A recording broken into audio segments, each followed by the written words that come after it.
Welcome to this unparalleled voyage into the mystical and positively baffling realm of Avowed. It is I, Sir Toddy, and as both a gentleman of unrivaled sophistication and a soon-to-be wizard of extraordinary puissance, I find myself in need of but one essential addition: a moustache so exquisitely poised it would be second only to my uncanny resemblance of a godlike Johnny Depp.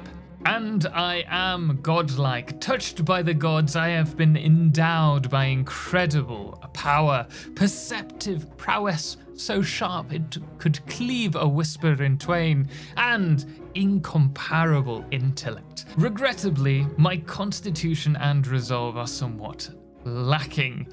And as the Emperor's envoy, I have been tasked with discovering a cure for a most dreadful plague, a vile affliction that drives the infected to madness. And arriving at the mainland, it is here that I encounter Kai, formerly known as Garrus, who now serves as my most trusted guide to the dawn shore of the living lands. Together we embarked upon a journey of discovery, first uncovering phantoms in a shadowy cove and dispelling them with a maniacal delight. Oh, the glorious exhilaration engulfing them in flames. Searching the ruins, we came across potions, apparel, and herbs, and I, draped in a full-length dressing gown and adorned with gloves worthy of the runways of London's most elite fashion week, was the very picture of an enchantingly poised sophistication. Naturally, we then ventured into a cave strewn with webs, a most cliched setting, yet rendered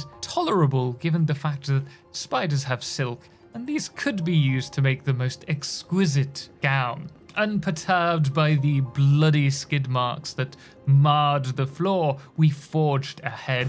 With the flick of my wand, more maestro than a mere magician, I conducted spells as if orchestrating a symphony of destruction. Soon we came across the giant arachnid, and before me it faltered under my arcane assault. I set it ablaze by a song of fire, yet the beast retaliated, striking me to my knees, but fear not, for a quick snack, as dignified as possible under the given circumstances, restored my vigor, and with renewed resolve, I charred the monstrosity to ashes. Regrettably, the silk I sought was reduced to cinders, which is a minor inconvenience, but I did seize a leg as a trophy, or perhaps the main course full evening roast.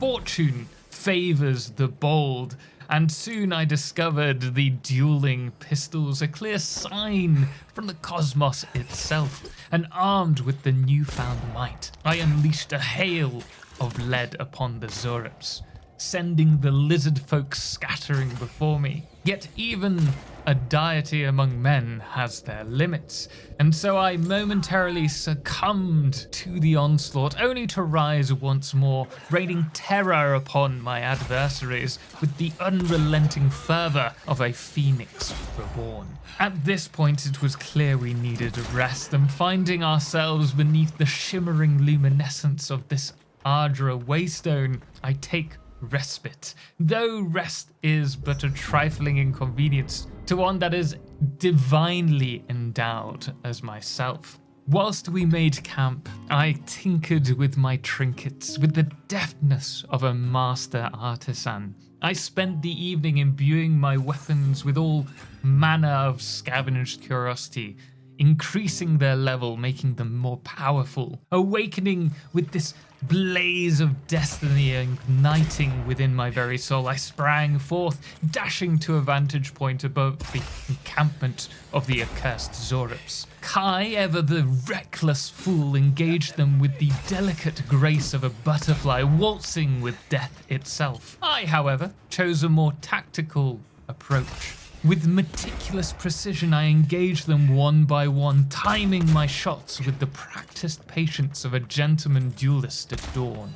A veritable hail of bullets rained down upon them until I could no longer deny the primal urge within me. Oh, the exquisite temptation. I raised my hand with all the gravitas of an avenging deity, and with a flourish most magnificent, I unleashed a funnel of flame upon the wretched creatures. Their cries were brief, their smouldering ashes drifted upon the breeze. I took a moment to sigh wistfully at the artistic beauty of their demise. But alas, even a demigod requires tranquility, thus we sought peace at the abode of a seer, a curious woman who, much to my chagrin, displayed a distinct lack of interest in my magnificence. Trouble me no more. Which to me seemed quite peculiar. Nonetheless, her house was a veritable cornucopia of fruits and vegetables, and seeing no objection, nor hearing any for that matter,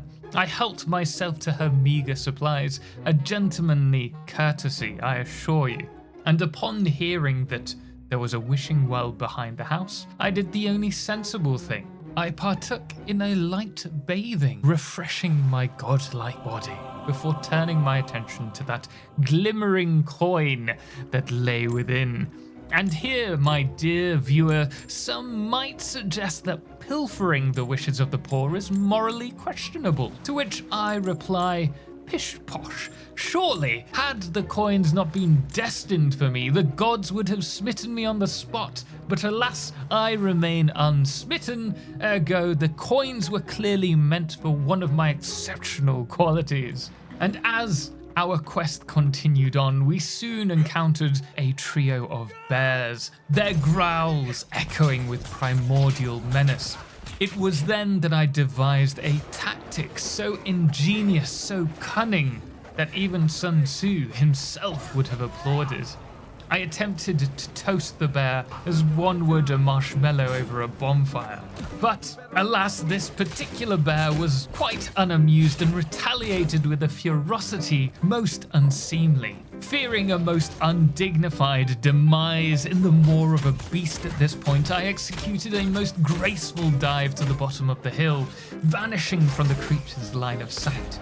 Confused, the bear lumbered down the path in search of me, a spectacle both comical and pitiful, and with ample time to prepare. I unleashed a barrage of spells, each more flamboyant than the last, yet as it approached, I scrambled back up the hillside once more, leaving the brute bewildered and vexed. Up and down the hillside we danced, like star-crossed lovers in a tragic ballet, until finally the furry monstrosity succumbed to exhaustion, and thus the creature fell before my feet. You see, I'm not merely a wizard of unmatched power, nor merely a gentleman of refined taste, but a master tactician whose cunning rivals that of General Sun Tzu himself. For like the ancient strategist, I possess the wisdom to turn the very terrain against my foes, and the ingenuity to outwit even the mightiest of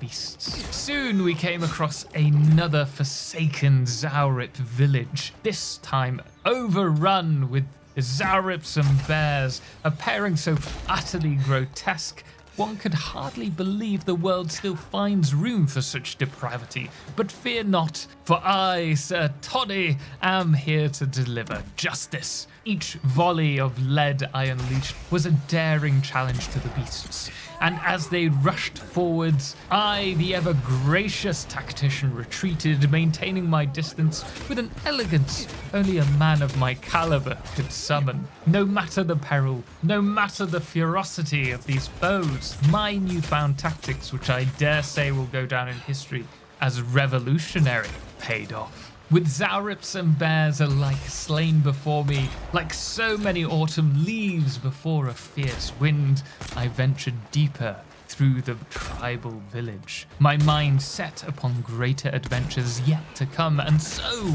I came upon a cave most foul, for within its darkened recesses resided an ogre. Its grey skin as thick as the finest plate armor, and its club as brutish as its temperament. Round after round of successive shots rang out, bouncing harmlessly off the creature's skull. But then, oh, what marvels technology can bestow. A yellow meter appeared before me, a sight so fascinating it filled my heart with delightful curiosity. I fired relentlessly, slowly filling up the meter until it reached its full, glorious capacity. Following came a shot of sheer splendor, piercing its skull, and after a few more shots for good measure, the ogre was vanquished.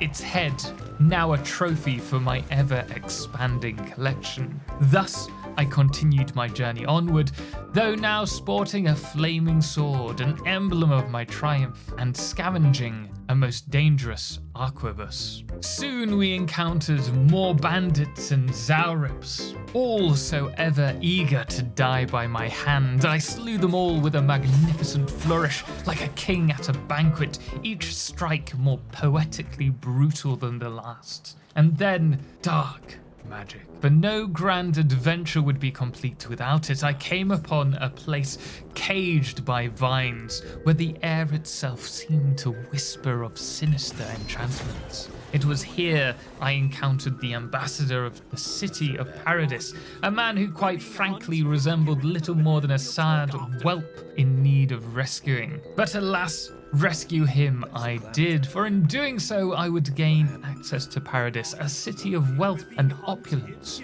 its riches seemingly endless. And it was here that we also encountered a most curious corpse, the Claviger, once the mayor of Paradis, a tragic soul whose misfortune had led him to his untimely demise. Of course, at the hands of the dream thrall bear, the most cursed plague of reanimation, or so we thought. And before us, that very bear lay in wait, its eyes glowing with the malevolent influence of the dream thrall.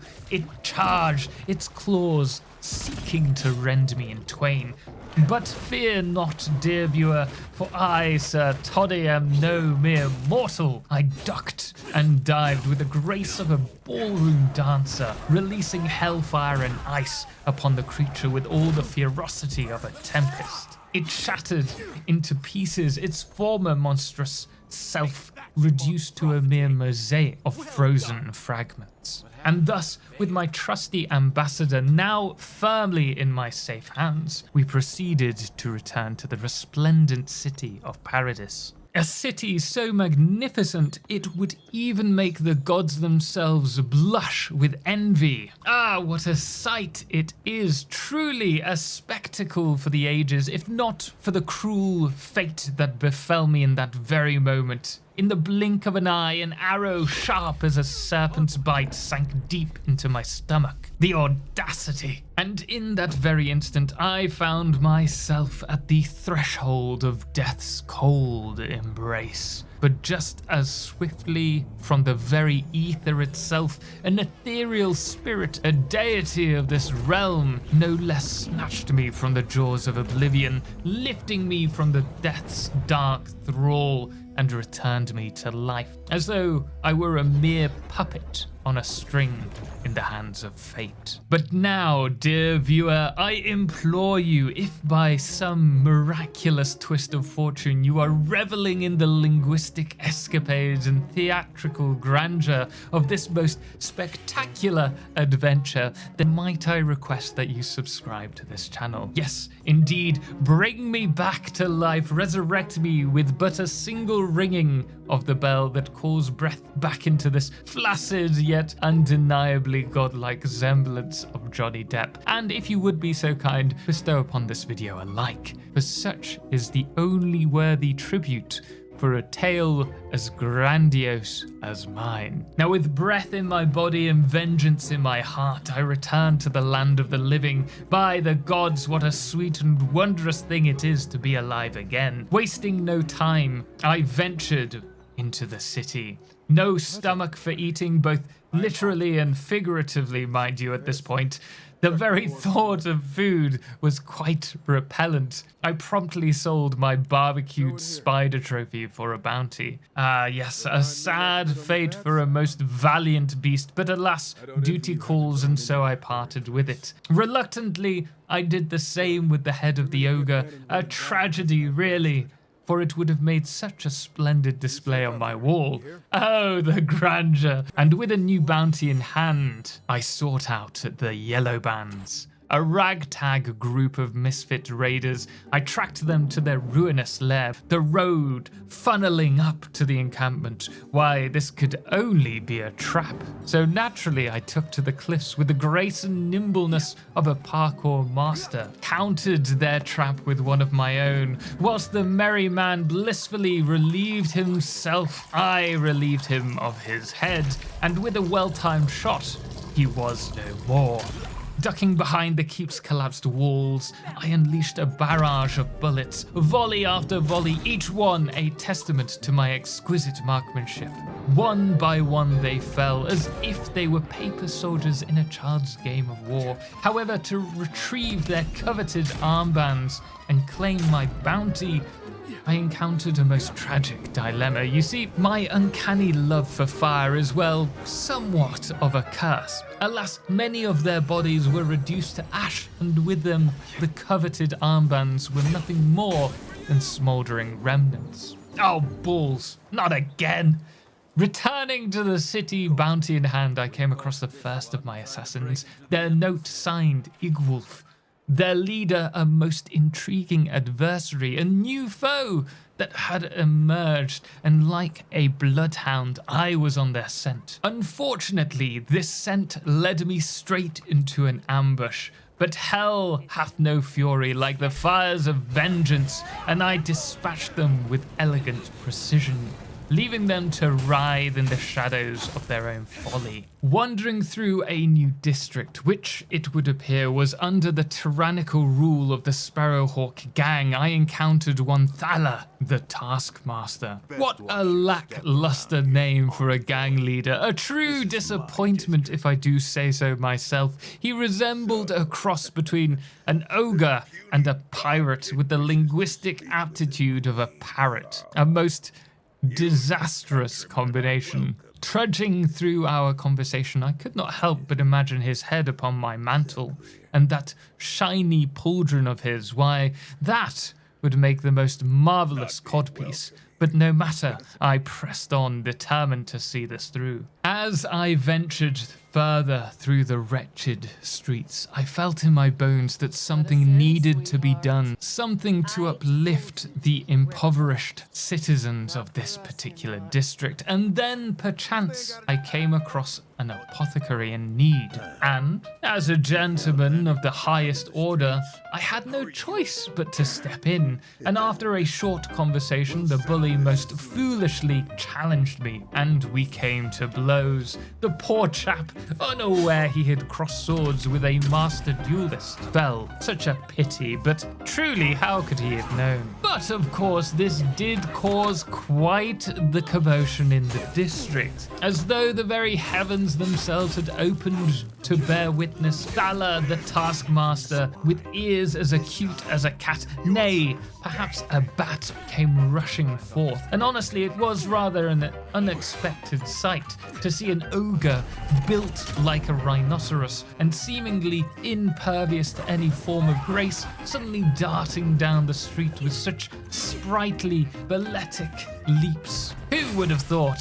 This delightful spectacle presented me, though, with the most glorious of opportunities. To mount the head of this ogre upon my wall, oh, the prestige, providing, of course, we survived this ordeal. And survive I did, with all the nimbleness of a dancer, or dare I say, a poised gazelle. I began to duck and weave with a precision that could only be described as mesmerizing. In between these perfectly calculated movements, I fired my weapon with a grandeur, occasionally releasing a flurry of blows against his hapless compatriots. And oh, what a commotion it was! Why, the very air seemed to tremble with the ferocity of my assault, and before I knew it, the entire city district was up in arms. Quite the uproar, but one that, I confess, worked marvelously in my favor. For if I could rid these streets of the low-born scum, surely the reputable businesses would rise again to prosperity. And with the taskmaster dead and his wretched followers following swiftly in his footsteps to meet their undignified end, we could at last breathe life back into the once bustling brothels of this district. Oh, what a world it shall be. The tavern owners shall raise their glasses in jubilation. And don't forget the grave diggers. Oh yes, even the grave diggers shall rejoice in their newfound monopoly. For a swathe of bodies littered the suites, bar a few piles of ash from a quickened cremation. But dear viewer, I do digress. There was still one final mission that remained. Vengeance for the murder of yours truly, a gentlemanly scholar, mind you, of no wrongdoing whatsoever. Simply minding his own affairs, one would say, but how to discover this assassin, you ask? Well, that would require the assistance of a tracker, a most resourceful fellow known as Marius, whom, quite by chance, would be found in none other than a tavern. A cliché, you say? Well, perhaps, but I assure you, he was no wandering king of legend. Nay, he was a dwarf as robust and unyielding as the mountains themselves. We made our way to the scene of my untimely demise, where in an act most noble, I assisted the guards in checking carts for contraband. How absolutely riveting. I had, after all, already cleared the streets. What more could they want from me? But I allowed this particular townsfolk to pass, but not without a small token of my appreciation, and of course, for good measure, I proceeded to burn their wares, a small but meaningful gesture of defiance. I'm sure nothing untoward could possibly result from such an act of flair. Upon inspecting my blood-stained murder scene, I determined that to uncover the true assassin, we would need to peruse the vantage point of my killer. We scaled the heights with the elegance of a mountain goat, and it was there I found evidence of the poison, which naturally led us back to the apothecary, the very one that I had so graciously saved, mind you. And what revelation it was! Apparently, he had sold the very poison. Oh, the gall of it! Briefly, I entertained the thought of torturing his very soul, but I deemed that slightly too harsh for now. But with this newfound information, we found ourselves at the dead mayor's house, a place that would surely yield precious clues to a murder most foul. Upon our arrival, we were greeted by the scum and villainy who were looting the premises, but as ever, I dispatched them with all the swiftness and elegance one might expect from a man of my caliber. And with the house cleared, we set to work, searching for clues and naturally compensation for our valiant efforts. Now, it would seem, dear viewer, that the mayor, the most devious of scoundrels, was in fact complicit in the rebels' plight. Reading a note that we discovered, we realized hidden away in the bowels of the church,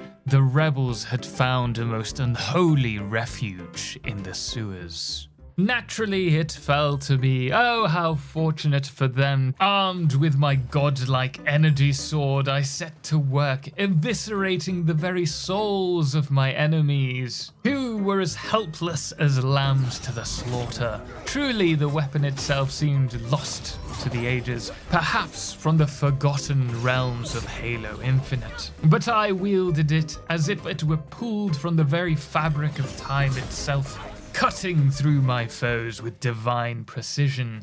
Eventually, I came across the room that housed my very murderer, who surprisingly, at this point, seemed filled with regret for his actions. Ah, how charming, a change of heart.